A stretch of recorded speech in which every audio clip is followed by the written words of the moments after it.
Okay, so today we are covering a subject which I think a load of people worry about. I wouldn't say this is easy, but this is high impact and it's efficient. It doesn't take long. You're going to spend like a sweaty 5 minutes worrying, and then you're going to look at it. You'll think it's okay. Then you're going to leave. Then you're going to come back and you'll look at it and you'll be like, oh, okay, I've done all right there. I guarantee this is the process you'll go through. Today, I'm going to teach you how to stop worrying about and execute to a solid level animal markings with freehand. I know I said the word freehand, scary, but it's going to be fine. I'll take you through the steps. I've not done it myself for a little while, so you'll see me doing it kind of in real time-ish, and we'll give you a few principles to follow, which are going to follow.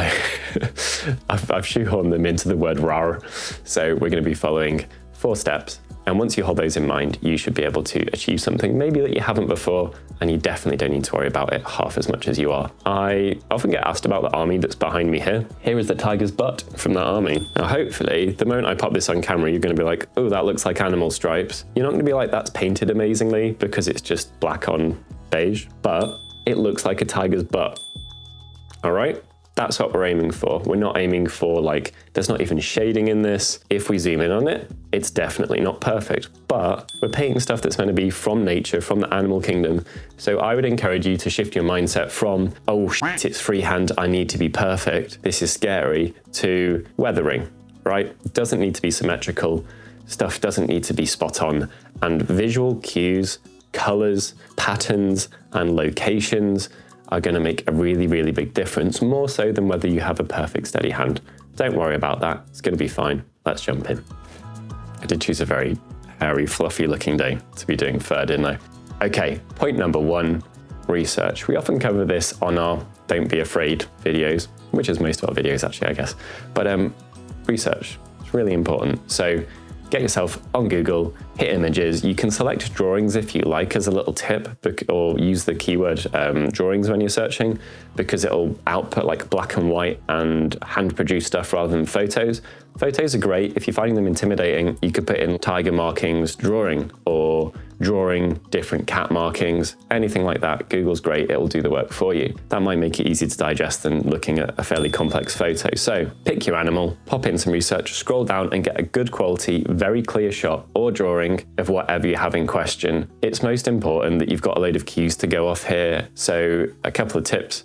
Pick the right bit of the animal. If you're painting, you know, what's going to be a tiger's butt, pick a tiger's butt. If you're painting the side of a cat-like creature, make sure that you have a good, clear shot of the side of it. You can make it black and white, whatever you like. Do your research. Number 2, analyze. Now, this is the bit that I think people miss out on. There are a lot of things you'll be assuming. Like if I said, don't research, draw me tabby cat markings, I can guarantee you would draw what you think tabby cat markings are rather than what tabby cat markings actually are. So it's very important to analyze what you're looking at. It doesn't take long, 2 minutes will do it, and pick out the key points or aspects of that. I did this with a tiger. I noticed that some of the stripes actually kind of split. I wouldn't have thought that for a second if I wasn't looking at pictures, and if I hadn't tried to, you know, analyze what was going on, I would have just painted stripes. Also, that central line, is it central? Is it symmetrical? It's never symmetrical. Is it broken? Is it unbroken? Are there gaps? When it finishes, how does it finish? I know this sounds like a lot, but just look at them bit by bit,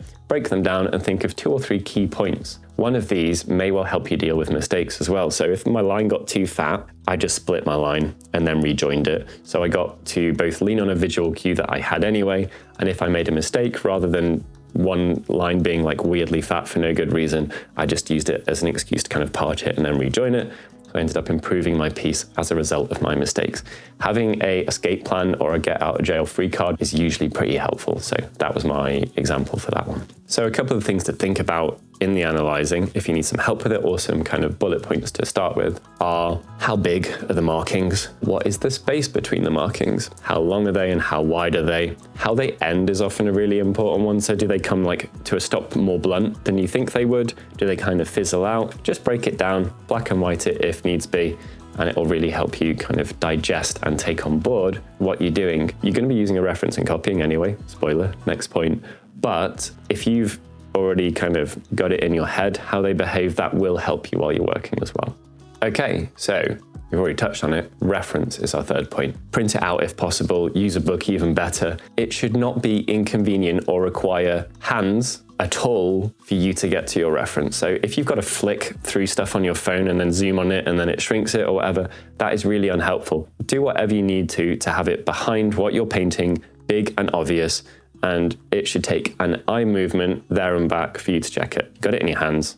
Okay, that's what you need. It'll make it way easier. If your hands are needed for you to check the reference, it's unhelpful. Right, really unhelpful. Your paint might dry, you might make a mistake, you might get distracted, it'll take more time, therefore you'll worry more. Just make it convenient and it will help you tons. Number 4, worry not. Said it was shoehorned in, didn't I? Don't worry, it's gonna be all right. So I've already touched on this.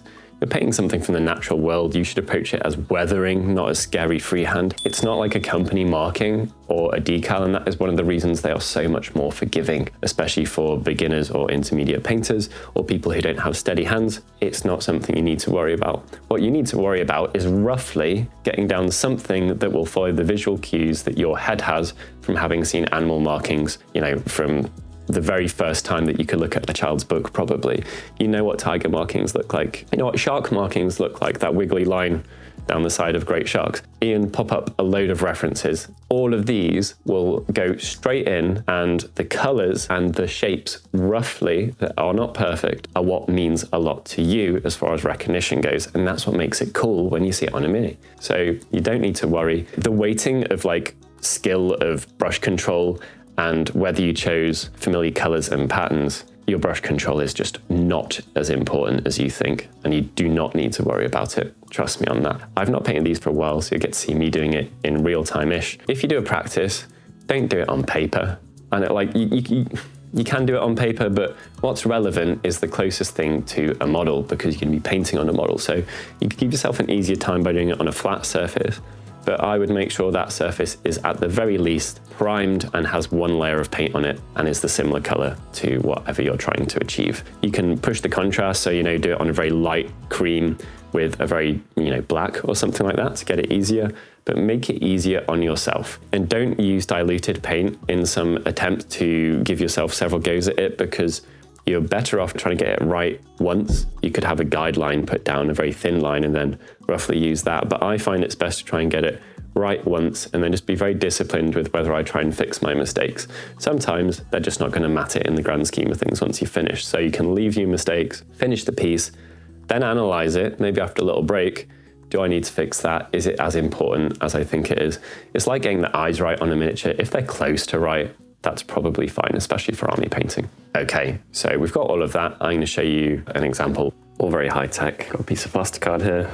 Anyone didn't know, you can cut plasticard with good scissors really nicely. Really, I should prime this, but I'm probably just going to stipple it very, very quickly. So let's rock it through that. We'll just get it up to a lightish color. Bit of Zandri dust, and then lighten it with some ivory.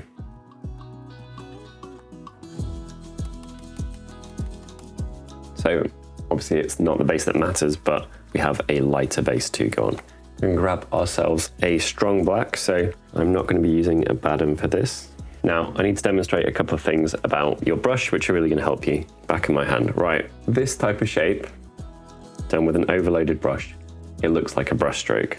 And what I did there was, if I go side on, I angled my brush and I did a swoop.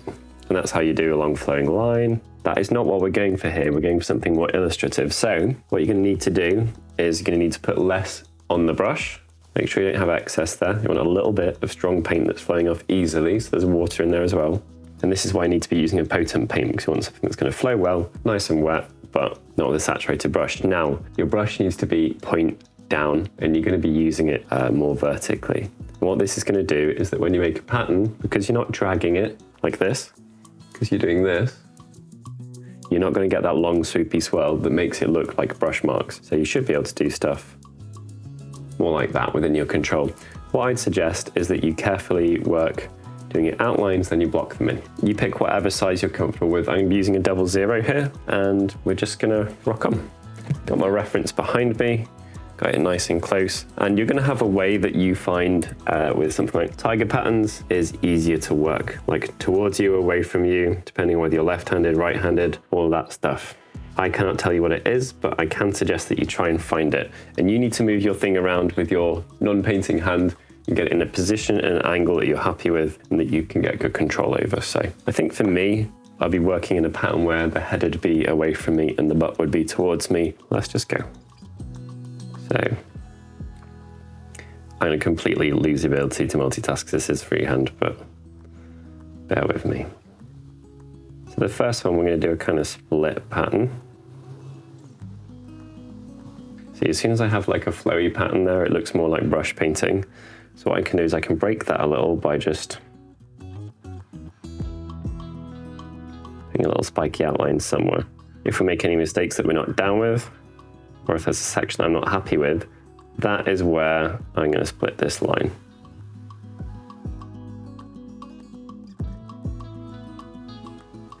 Okay, not perfect, but just bear with me. You got to trust it, trust the process, like I said, and we're just going to continue doing those types of marks. That's not perfect, it's not spot on. By the end, this is going to look like a tiger. Lots of little marks, just like we're drawing. Not great big long swooshes. Very important. And be aware of the thickness. Are you getting fatter? Are you getting thinner? And you can always make a line fatter and you can never make it thinner. So we're just going to try and get it right. I was about to say hopefully make a nice mistake for giving you examples of how to fix them, but we don't need any hope for that. It will happen at some point. So that's beginning to look a little bit too flowy, and actually the reason was I was trying to get my brush to do stuff when there wasn't enough paint on it. So don't rush, go back, get some more paint, test it on a knuckle, whatever you've got close to hand, literally. And what I'm going to try and do here is have a line break and resume, but I need to sort out, think about how it ends. Okay, we have made a start. We're all good. Now this is going to be really important. We need to get the central line looking right. I'm going to work on both sides of it at once. If you want to make a pattern that definitely doesn't look like a brush stroke, you can push with your brush, because you're always pulling the brushes. You can push into the end and you'll get something a little bit more jagged and broken. Quite a useful tip. See, as we continue, I didn't get any better. In fact, I think I got a little bit worse, but we're just building up something that is closer to the association that we're after. Bear in mind as well, the smaller your piece, the smaller your lines are going to have to be, the less you're going to have to do. So you can take your time with a couple on a space wolf, whatever it is. And as soon as you hit that point of association, you can be really, really pleased. Do a couple of lines, and then if it's a small piece, you might already be done. Right, I want to have a little bit of like a bit that sticks out here. Let's get fatter at one point, and then just tail off. I could probably be a bit more confident, and I can go back and decide if I want to put things between any areas as well. So, you know, I can address my spacing if I need to. Okay, I'm going to put one in there. The smaller your brush, the quicker it's going to run out of paint. But you don't want something that's going to put down too much at once. So you pick one that you're happy with to trade up between trips back to the palette and feeling more in control with a little brush. This 00 is perfect for me for this. I think no reason to change. I can do a skinny one because we've had a few chubbier ones. So keep a mix in there. And there's this distinctive thing where they kind of contour the limbs they're on, so I'm going to suggest one of those as well. So we'll be getting towards the back of the tiger now. Let's see how I am on the worst side. I can do like a longer split with a wiggle on this one. I can see from my reference. Things were a bit misaligned there, so we just had to join it up. But I think that's all right. And this one, I'm going to actually split the line, again, like we did here. Just paying attention to what happens at this bit of a tiger, because somewhere around here, we've got a butt. We're on thighs currently. I think we do a break in the central line. Definitely more loosey-goosey now, but it still looks all right. We're going to end up passable. Bit more water on the brush there, so it's harder to get kind of sharper edges. So I shouldn't be doing that on the end like I did there. That was exactly wrong. Don't do that. Should have been saving that for middles or things that I could fatten up. So let's go over here until I've got a little bit less on the brush. This is a big one too. This is about as big as you're going to get on minis. And trust me, the smaller ones are easier. You've got some texture on there. You can hide behind that as a nice association of it looking fluffy or whatever. Actually really, really helpful. All right, let's fill in some gaps. It's looking pretty good, but we need to complete our area. That actually works pretty well using my brush sideways there. Maybe I should have been doing more of that. Let's try it a little bit more. I want to suggest some like broken ones. Yeah.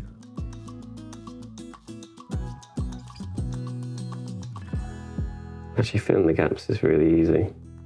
I think doing some with some spaces between them and then just having a look. Gap filling was quite a good idea. Way more confident now. I think it's because I've remembered, in a meaningful sense at least, that it's just going to be fine. It will go okay. Pretty much it, I think. Guys, you'll be fine.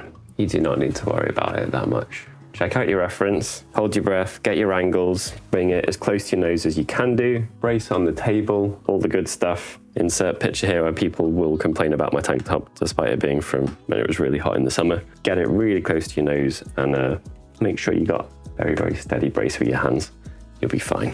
Thank you very much for watching. If you thought this was useful, we're going to link a video on the screen now with some more cheeky tricks for freehand, but this one is going to be how to do highlights on your edges with washes in the middle of your areas, so it's edge highlighting without having to highlight. Hope you enjoyed the video. Please like, please comment, please subscribe. We'll catch you in the next one, and let us know your suggestions for any more quick tips or freehand hacks or anything like that you'd like help with.